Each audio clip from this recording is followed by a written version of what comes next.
All right, welcome to the Masterclass. Here in Akofa talk about lunch makes me hungry already. But new week, agribusiness series continues. We started with snail farming. I remember that is a lucrative business. You can do it at your backyard. All you need is what, some 2,000 cedis, and you're good to go. And I was actually surprised to hear that snail could cost as much as 50 cedis just for one snail. And then we did fish farming last week. It needs a lot of patience and care. It's capital intensive, but it's very lucrative. Well, today we are going to be talking about poultry farming. We are starting a brand new topic with Emmanuel Nyamekye Odame, who describes himself as a passionate and dedicated poultry farmer. He's built a thriving career in agriculture, specializing in poultry farming with a keen eye for innovation and a commitment to quality. He's established himself as a leader in the field. His expertise lies in identifying opportunities, developing strategies, and driving growth in poultry farming and agricultural practices. He started poultry farming in 2021 and completed a 3-month course in poultry farming as well. So he successfully expanded farm operations from 500 layers to 4,000 in 3 years, transitioned from deep litter to battery cage system, and trained individuals to become successful farmers and established farms. And so he's our resource person this afternoon. And I want to welcome you all. My name is Daryl Kwawu. I'm in for Yao Banafo, who is away for a couple more weeks. He'll be back definitely. The masterclass is brought to you by Guel, Good Energy Guel, Yanara, and so welcome to you, Emmanuel. How's your day been so far? It has been great, actually. Yeah, well, I love chicken, so I'm so interested in poultry. So I just want us to start with how you got into poultry farming in the first place. I mean, what was your interest in poultry farming? As a matter of fact, I didn't do anything in agric. Okay. Yeah, I was a logistics student way back 2019. A logistics student? Yeah, and transport. So where the interest for poultry come from? After school, I did my service at GCB for a year. And after that, I was home. And my girlfriend by then told me that, why don't we do something? Okay. So she told me that, and I didn't know what to do because looking where I am right now, what investment am I going to do? So she said, why don't we do poultry farming? I said, hey, poultry farming, why? So she's from Brongahafo. And this Doma people are very good in poultry farming. Everywhere you go in Brongahafo, there are a lot of poultry farmers. So I think that was the reason why she told us to go to the poultry farming industry. So I said, why not? So I started doing my research on poultry farming for about 6 months. Online, reading, watching YouTubes, going across a lot of poultry farmers like Farm Up in Kenya and all that. So I had the interest, but honestly speaking, I was in for the money. Everybody's in for the money when they think about I was business, in right? for the money, not for the passion. Okay. First, I was in for the money, not for the passion. But it got your time, the passion started to grow, and I felt that it was a good thing for me to do. Like it was very good starting the poultry farming industry. So I'm happy to be in the business, and I'm grateful for God for where He has. Okay, so you did your research about poultry farming in Ghana. Yes, in Ghana. What did you discover about the industry then? Well, it was a very broad industry because looking at Ghanaians, we consume a lot of eggs.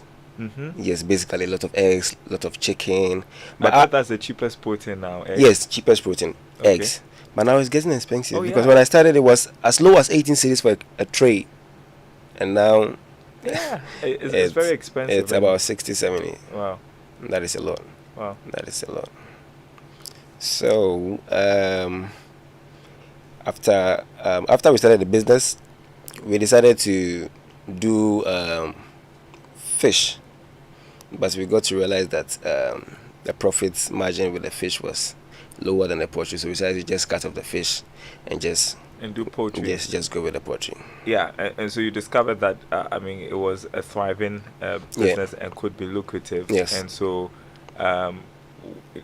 initial steps you took? What did you decide to do from there after your research? I decided to go for a 3 months course at Francasin Ghana Limited. They're like a poultry helper. How should I? A poultry friend. When you go there, you can be trained. That is where you can buy your vaccines, your medications, and all that. So I went for a training up for about 3 months at Francasin, and after the training, I was issued a set, and I decided to start the business. What were you trained in? What? What were you trained in? Like, what they take? They will take you through basic stuff you have to know, like where to get your chick, how to breed a chick, how to take care of a bird, vaccination schedules, the do's and don'ts. Like basically do's and don'ts. But it's a 3 months course, and they can't really teach you everything that you have to know. So after teaching you the basics, I think you have to also go deep and learn yourself. So after the training, I spoke to my sister, and she got me an expert in the business, who is called Daniel. So he took me through. I didn't buy a land.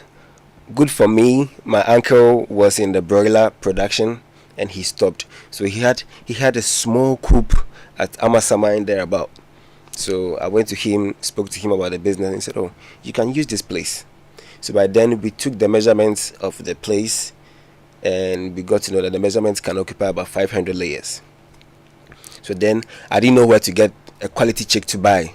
So I had to rely on the Daniel guy.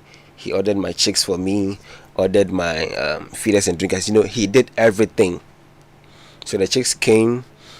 I wasn't on site. I had someone to just take care of the chicks whilst he was training the person.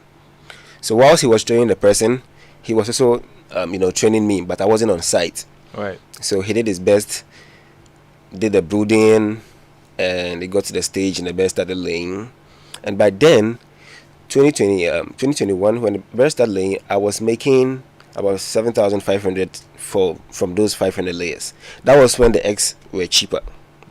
So having 500 layers and I'm getting 7,500 thereabout. That means the more birds you have, the more money you get. So the birds laid for a couple of months, and I realized that no, I have to improve on myself.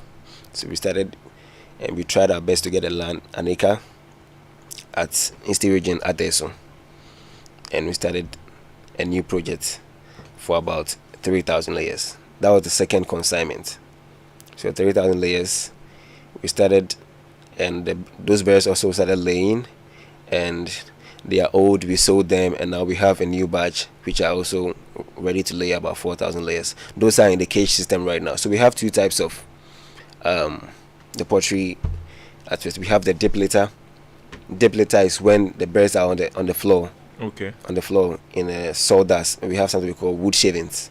So the sawdust is the powdered one that we have from the wood when you go to the sawmill, and the harder ones are the wood shavings.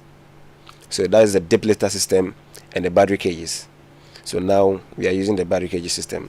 We are out of the dip litter system. So I mean, how has business progressed over time? What's generally been your experience running a poultry farm? You started in 2021, you said? Yeah, 2021, and it's, I think, 2024, right? That's 3 years. 3 years. It's been great. The market is very huge, and we can't actually supply our customers with what we have now. So the prayer is to have about 20,000 by the end of next year. 20,000. Yeah. You're doing like 4,000 right now. Yeah, 4,000 right now. Layers. Sorry. 4,000 layers. So the goal is to reach about 20,000 by the end of next year. That is what we are planning to do. Okay, and where do you supply Our eggs? your eggs, your birds? The market women, of course. Yeah. The market women. So they actually find you. They find you wherever you are, whether you're in the bush or whatsoever. They find you. When you're a poultry farmer and you are in the bush or wherever you are, the market women will find you. But we didn't do that. We created a platform on TikTok that we advertise our work. That's pretty interesting. Yeah. On TikTok. Yeah. Wow. So we advertise our work, and that also gave us a lot of customers that call each and every day, but we don't have eggs to supply them because of our quantity, like quantity of birds that we have right now. So Okay, so we'll just move straight on to the class, okay, for you to take our audience through what they need to know when it comes to poultry farming. So take it away. poultry farming, it's very broad. We have the broiler section and we have the layer section. So in Ghana, the broiler section, we import about 95% of our broiler, the meat from outside the country. And when you come to the layer aspect too, the day-old chicks too, we import them. There are just few local hatcheries in Ghana that are doing their best to get quality day-old chicks for the farmers in Ghana. So let's talk about how to start a poultry farm, right? Mm-hmm. So starting a poultry farm, there are a lot of things that you have to take into consideration. First, you have to seek an expert who knows what he's doing. We have good experts and bad experts. So when you get in the hands of a bad expert, your investment is definitely going to fail. So a good expert who's going to help you do what is right. So first, you have to get a land. If you want to start small, maybe a backyard, but the backyard probably will be fewer. Just for your household? Yeah, probably like fewer birds, Yeah. maybe 20 or 10.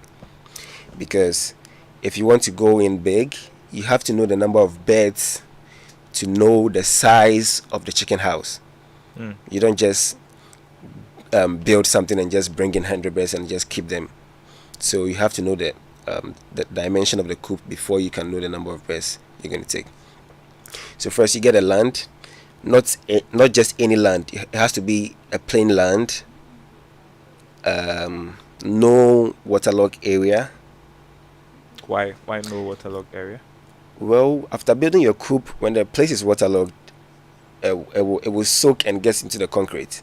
Okay. Yes, when it does, it wets the litter, which is the wood shavings. When it wets that and the birds peck on that, it's a serious problem. A lot of diseases. Okay. Yes, so we don't accept, we don't encourage people to go in for waterlogged area. So, access of water, quality water, of course. So, when you are in a farmland, definitely there wouldn't be Ghana pipe in other areas. So you have to think of having a borehole or something. And sometimes after digging the borehole, you have this iron and other minerals in it. So you have to take it to the lab to test and purify the water so that it will be good for the bed. So clean water gets is very clean. What we drink is what the birds also have to take in to prevent infections. Okay. Yes. So clean water. And you have to get access to quality checks. So there are companies in Ghana that are doing their best supplying checks, and there are companies in Ghana too that import checks from other countries like Holland and Belgium. Can you source them locally? The chicks? Yeah. Yes, there are other hatcheries in Ghana that are trying. They are doing their best, like getting good chicks. And I've had students that have bought from them, and the birds are doing well. So yeah. Yeah, and I want to bring this up. I mean, because people like, if I may put it, foreign birds compared to local ones. Yeah. So what's really the trend in when it comes to poultry farm here in Ghana? Do you see more people doing foreign birds or the local birds? What's the trend like?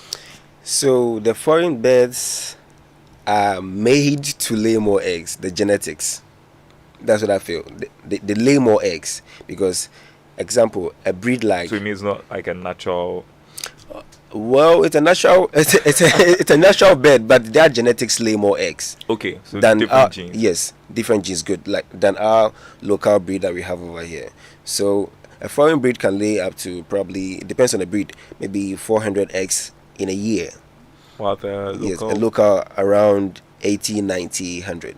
Wow. So yes, The difference is vast. it's very huge. So you can't compare the foreign breed to the local breed. So most farmers go in for the foreign and not for the local. But still, some farmers are doing the local. What's the advantage of doing local? Maybe is there anything that? Well, And what's patronage like? Really? the birds won't lay much for you, so your profits will be low. Yeah. Yes, and for the foreign, they're going to lay a lot of eggs. They are strong. Um, Disease resistance is very high. When it gets sick, it's very hard before it gets it to them. And the local one, when you have just something small, it kills them. So when you just compare the two, I think the foreign is far better than the local. All right, we continue. Okay. So quality checks, as I said, and you have to know the kind of feed you have to use. There are lots of companies in Ghana that are preparing feed, already prepared feed, and you can also prepare your own feed. So we prepare our own feed now. We don't buy from them. So you have to know the kind of feed you use, and you have to know how to build your structure. How expensive is feed though? Feed is very expensive. So for a layer mash, for a complete 50 kg layer mash, when you buy from the already prepared company, it costs about 360 to 370 cedis, depending on the brand. There are lots of brands. We have Kujis, we have Sankofa, we have Echo, we have Yili. It's a lot. So you have to know what is good with them before you just go in for one. You don't have to go in for any of them. But when you are preparing your own feed, you know what you put in the feed. So you get a concentrate and you mix with other stuff like maize, soya, wheat bran, rice bran, fish meal, and other minerals like lysine and met. That one is very complicated. And they're easy to have access to? Yes. Okay. Yes, they're easy to have access to, but maize now is very difficult. I think the other countries are buying a lot from. Yeah, and plus you have a dry spell, so there's a bit of a challenge there. Yeah. But I mean, when listening from our conversation on fish farming, we discovered that like 90% of the whole farming experience for fish is feed. Feed, yes. Same for poultry? Yes, same for poultry. About 65-70 is for feed. So I think that is buying already prepared feed. But when you are preparing your own feed and you source directly from the farmers, like maize, like soya bean meal, not the raw soya, the processed soya that they've taken the oil and stuff out. So when you buy the maize from the farmers, wheat brown and all those stuffs, it reduces the cost than buying from the already prepared company. So as I said, a layer mash costs about 370 there, but when you prepare, it goes down to about 290. Sorry, okay. 290 there. So that's about 60 cedis difference. So when you are doing a ton, it's a whole lot of profits preparing your own feed. So that's it. And building up the structures too that I was saying, you have to know, as I said earlier, you have to know the number of birds you are breeding before you know the dimensions of the coop. You can't just have a coop like this, like a room like this, and just go for 1,000 birds and stuff. I've seen some sophisticated coops. I mean, that was like a mass poultry production. I mean, for somebody who is starting, what's the consideration for a structure for a bird, for instance, or for birds? Well, ideally, layers need about 4 square meter like space. Yes, but we do about 2. We don't use the 4 because when you use the 4, the coop will be very, very, very, very huge, and that's who you have to pump in more money to build that coop. So about 2 is okay. So once you have about 500 layers, that's going to be about 50 feet by 20, which is 1,000. You divide by 2, and you have 500 layers in that coop. So you have to know what you are doing before you can prepare the coop for 500 beds. You can't just use any measurements and go in for 500 beds. So that is about the coop. Yeah, interesting stuff. So we've talked about housing, we've talked about feed. What other consideration? And next, after having all those things, that is when the chicks come in. So we talk about brooding. Brooding is when you get the chicks and you breed them for them to get to the pullet stage, about 6 or 7 weeks. What does that entail? A whole lot. So a whole lot. I have about 10 minutes. How many? Well, let's see how it goes. Okay. Yeah. So brooding is when Sarah says feel free and talk. Yeah. Okay. So brooding is when you bring a chick and you take care of the chick to about 6 or 7 weeks. But mostly we finish or complete our brooding at 3 weeks. So brooding too depends on your location, whether you are in a hot climate or a cold climate place. It depends to know the number of weeks you are going to do your brooding. So when you bring the chick on the site, there's what we call brooding papers. So you put your brooding papers on the wood shavings, so that chicks are very sensitive. They are very, very small. They don't have even skeleton, so they don't have to peck on the ground and pick some particles. It's very harmful. So you put the brooding paper on the wood shaving for about 3 days, and after that you take them off for them to have free range with the wood shavings. Some farmers don't do that though. They feel it's not good and blah, blah, blah. So there are some advantages of using the wood shavings and advantages of using the paper, as I said earlier on. These chicks are very sensitive when they come to when they are transported and get to the site. Their sight is very, very bad. It's very hard for them to see, so they use their ear to know what is here and what is there. So when you have the brooding paper on the floor and they are walking, they use their ear to know where their other colleagues are running to. So when a feeder is over there and they run towards the feeder, they get to know that no, our colleagues are running to this place, so let's get to the same place. And when they get to that place, they find the feeder and start eating from the feeder. So when you bring the chicks, you have to be like a mother to them. They've taken them away from their mother.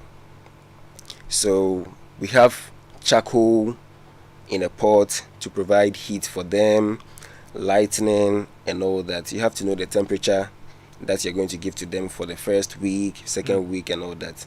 So when they come the first day, the temperature should be about 36 to 38 for about 3 to 4 days, very, very warm. And after that, after 4 or 5 days, you start reducing the temperature by 0.5 until it gets to the normal temperature. So 0.5 every day until it gets to the normal temperature. But some farmers do not do that. They brood to about 6 to 7 weeks. Imagine a chick growing feathers and you still having heat in the coop. It's not going to be good. So you have to know that the duration period of the brooding, so that you can brood well to have a quality chick, because that is when it develops its skeleton. So when you don't do it well, when it grows, it will be a problem for you. So brooding is very, very critical. When you don't brood well, it's cost 90. Wow. It's cost 90. So after brooding, how long does it take before the birds start laying eggs? Because I think that's the end game, right? That's the goal for everyone who's... So it depends on the quality of feed. A layer can start laying at 16, 17. That is the ideal week that it has to start laying. 15, 17 weeks? Yes, 16, 17. 16, 17 yes. weeks. But when your feed formulation that's like 4 months? Yes, 4 months thereabout. But when your feed formulation is bad, you buy from the wrong source, it could take you about 23, 24, even 30, and your bird is not laying. So 16, 17 is a good stage for you to start. Yeah, and how do you distinguish? People have broilers, people have layers. Yes. How do you distinguish between the two? Which ones are the broilers? Which ones are the layers? Well, we don't do broilers, but broilers are for meat. Within 6 weeks they are ready. They are very big and heavy. So you are not raising them necessarily for their eggs, but for meat? No, we do layers, and layers are... I'm just talking in the general sense that okay. If somebody was raising for broilers, yes, it's just for meat. It's just for meat. Eggs from no, it's just for meat, and 6 weeks they are ready. So for the broilers, when you don't have markets for the broilers and you go in for broilers and you start raising the broilers and it gets to 6 weeks and no one buys them from you, you are run at a loss, because they'll be eaten and they'll be dying. Wow. Yes, they'll be eaten. After 6 weeks, you have to sell them. Okay. So when it gets to 7 week and no one is buying, they'll still be eaten and it will be a problem for you. Well, there's plenty more to talk about this afternoon on the Masterclass as we discuss poultry farming. We are going to take a short break. When we come back, probably talk more about market opportunities, how profitable this business is for you who is listening, who is interested. I guess that is the bottom line, right? You want to make some more money. When we come back we'll try to take some messages. If you have any questions, 055111 1997 is the WhatsApp line, 055111 11997, or you can call 0302 216 5 652-665-41. This is the Masterclass. Short break. We'll be right back. Your favorite on-air business development program, Joy Business Masterclass, is in session, and you can interact with us on Facebook via the Joy 99.7 FM or Joy Business pages. If you tweet, the handle is at Joy 997 FM or at Joy Business GH. Don't forget to hashtag JB Masterclass. You can also call us on 0302 216541 or send your questions and contributions through to the WhatsApp number 0551 111997, and our facilitators will address your concerns. Attention everyone, class is in progress. All right, welcome back to the Masterclass. My name is Daryl Kwawu in for Banafo. I'm here with Emmanuel Nyamekye Odame, who is a poultry farmer, farm management and consultancy expert. We are continuing our agribusiness series. Today we are talking about poultry farming. We are just scratching the surface. I'm told that we'll continue this conversation next week. So there's plenty more to talk about. We've been learning about Emmanuel's journey so far. We've been talking about what it takes to start the business. We've talked about feed, we've talked about structures, we've been talking about brooding. I hear there's a lot more to talk about brooding. And so if you're listening, if you have any question, 05511 1997 05511111997, or we'll open the phone lines if you have any questions, 0302 216541. Well, the Masterclass is brought to you by Gwell PLC, your CIMG Hall of Fame and 2022 Petroleum Company of the Year, has taken the lead again. Gwell has opened ultra-modern liquefied petroleum auto gas service stations. The modern auto gas service is safe, clean, and offers affordable alternative fuel for your vehicle. Look out for the Gwell Auto Gas Station in the following areas: Bema Camp Gwell Service Station, Accra; Beshi Gwell Service Station, Accra; Pedu Junction Gwell Service Station, Cape Coast; Pitten Gwell Service Station, Takoradi; Kenton Chrono Gwell Service Station, Kumasi. Gwell, delivering the safest and affordable gas at your convenience. Gwell, good energy. Gwell, yeah. All right, so back to the discussion with Emmanuel. And so we're talking about brooding. You have a bit more to say about brooding for those listening. Okay, so to talk about brooding, one thing that is very important that I want to talk about is the lighting system in brooding.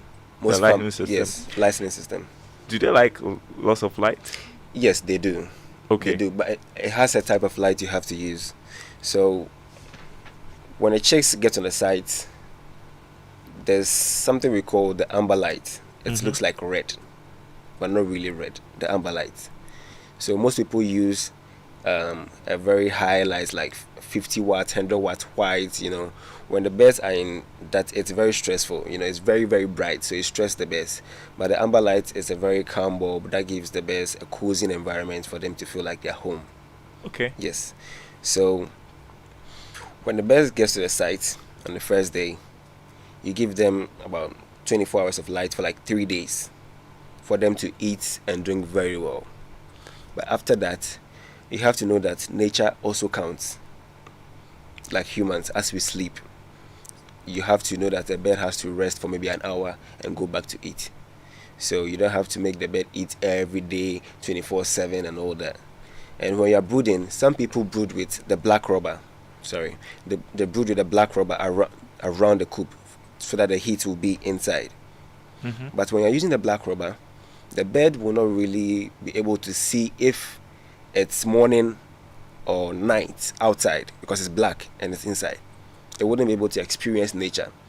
But when you use the white rubber, which is very plain, when it's morning, it's able to see that it's morning. You can off the light in the coop and it will experience nature with the natural light.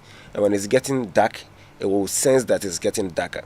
You can on the light for it to go back to eat or sleep a while and go back. But when you use the black rubber, it wouldn't see anything. But some farmers still use the black rubber though, and it's working for them. But I think things are growing in the industry, and we really have to learn more things about it. So. I divert a bit because you talked about feeding them. How many times you have to feed the birds in a day? It depends. When it's a chick, you have to feed it every time. Every time. Yeah, every time, like all the time. It has to have feed all the time. Oh wow. Yes. So, as I said, it takes about 16 weeks for a bird to lay. So every week has its grams of feed that the bird has to eat. You don't have to overfeed the bird. So like in the first week, it depends on the breed. Every breed comes with a guide. It will tell you to give the bird 10 grams in a day. Second week, 15 grams in a day. But most farmers don't like to read. They just have feed all over. The bird is eating. If it's even overfeeding, you wouldn't know. If it's underfeeding, you wouldn't know. So to get a time that the bird has to start laying 16 weeks, you go check the weight, and the weight doesn't match to the guide. You get it? So most farmers don't really read, and they're falling apart. So I think most farmers have to start reading the guide of the chick and know what they're telling you to do the right thing, to get your egg on the 16 weeks or 15 weeks or 17 weeks than getting your eggs very late. Yes. That's what I'm saying. Are we done with the lights? No, we're not done with the lights. Sorry. So the lighting aspect is when the chicks come on site and you have the lights for like 3 days, you have to know that it has to sleep. So when it's getting dark around 6 p.m., when it's getting dark, you don't have to on light. You have to let the chicks sleep a bit for an hour.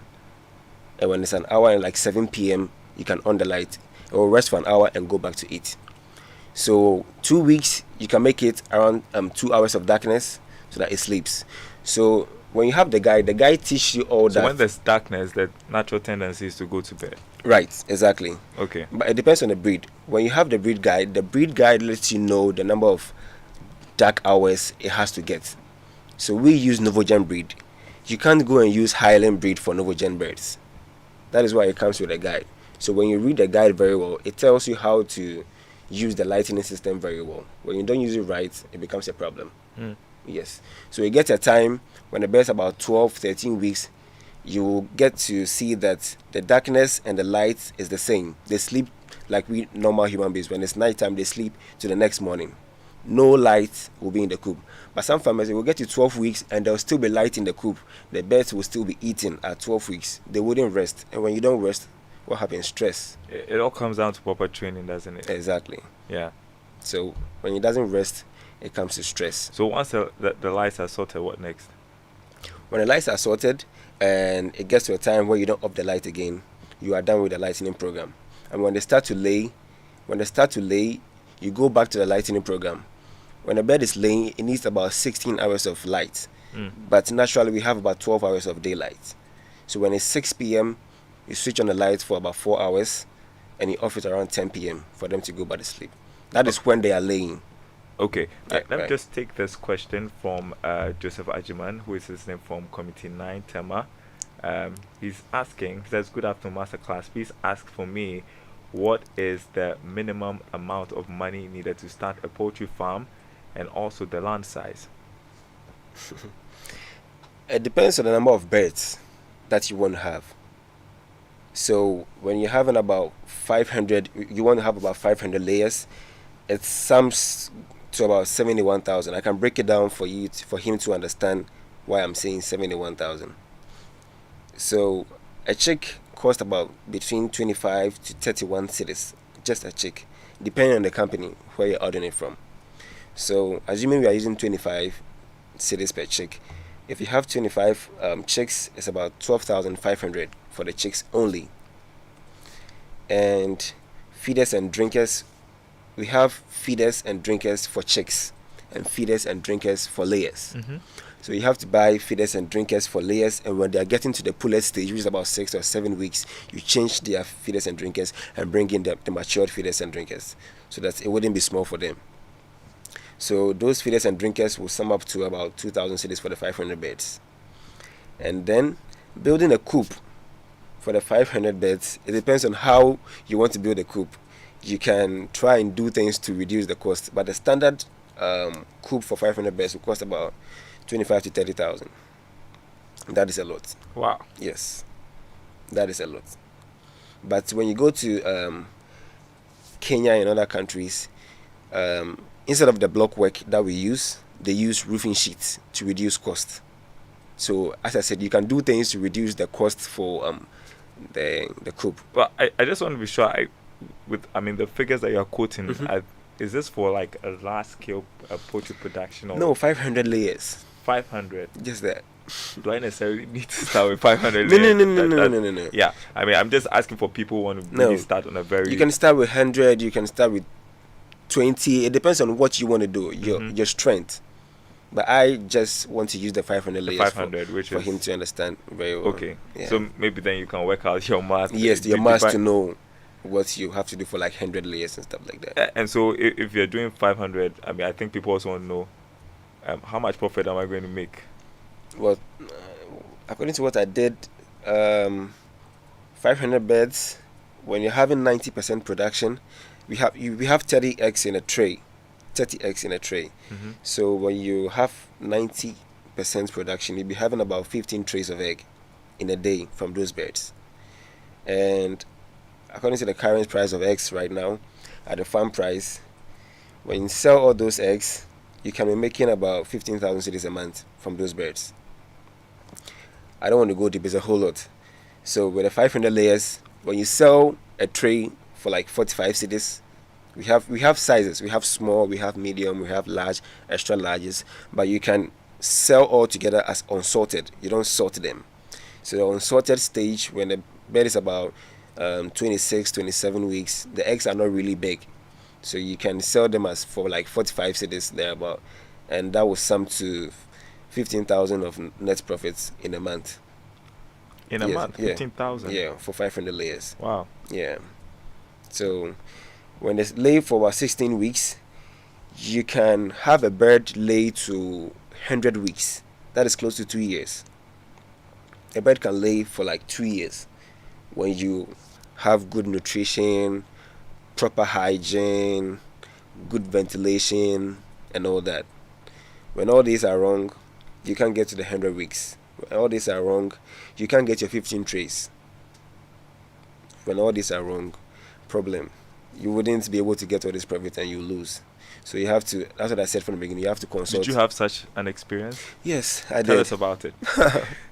So when we had our 3,000 layers that we sold earlier, when we were building our coop, we didn't have the block work lower. You know, the block work has to be about 1 or 2 cores. You know, the bed is below that so that when the air is passing, it can, you know, have some cool air. But when the block work is higher and the bed is lower, when the air is blowing, it passes at the top surface. It wouldn't go down. So we had issues with heat stress, and heat stress also kills a lot. Heat stress, it really kills a lot. You know, the bed has these feathers, these huge feathers, and there's heat inside. It's a problem for the bed. And when there's heat stress, production drops. When production drops, you wouldn't be able to get your profit. So the coop is already done. It's done wrongly, you know, mistake coop. You can't correct it whilst the birds are inside. So you'll be with the problem. Tough. Yes, you'll be with the problem till the end. So we were in that problem with the heat stress until we sold the birds. So those birds had problem with production, you know, up and down, and we learned from that mistake, and now we are doing the right stuff. Okay, we're going to end it here because you're going to continue the conversation next week, where I'm sure you're going to be talking more about what goes into poultry farming, the market opportunities, value addition as well. I mean, how you could also use technology, for instance, to increase production. I know there are so many challenges with the poultry sector right now. If you think it's still a viable place, is it? Do you think it's still very lucrative? Yeah, it is. Very, very, very. Oh, very, very. I'm not lying, but okay. You know, we have a lot of challenges like feeding. You'll be on the farm today and maize will be 200 cedis, and next week it's 305. There's nothing you can do about it. You have to still buy it. That is the only challenge we're having. Apart from that, it's good. So just a tease for us what you'll be looking at next week.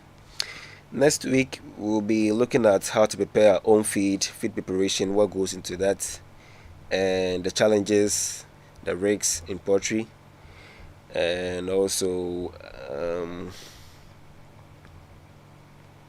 biosecurity, diseases that we have on the farm, how to prevent those, how to control those, and all that stuff. All right. So to make a date, plenty more to talk about with Emmanuel Nyamekye Odame, who is a poultry farmer, farm management, and a consultancy expert. Okay. Yes, people listening right now, they want your contact. So share with us, how can they get in touch with you? So we have a platform on TikTok that we have our business number on that page. You can reach the number on 054 918 6678 and you get to someone to talk Can to. you say that again? 054 918 6678. Okay. As you're telling me that there are a lot of TikTokers who wanted you to stream this conversation. Yeah, 'cause they are wanted me to really go on interested. live. Yeah. These are young people who want to. Yeah, young people. We have about 200,000 followers on TikTok. So All interested in poultry yeah, farming? all Oh, interested in poultry. that's great. That's Yeah. exciting to hear. So Emmanuel will be back next week with some part 2 of our discussion on poultry farming. I hope you enjoyed the first part. I'm still considering snailfish poultry. Or let's see. At the end of the 13 weeks, I would have made a decision Right. on that. And this is a masterclass brought to you by Well, Good Energy Well. We'll be back same time next week. Right now, Ignition continues with Akofa. Don't go anywhere.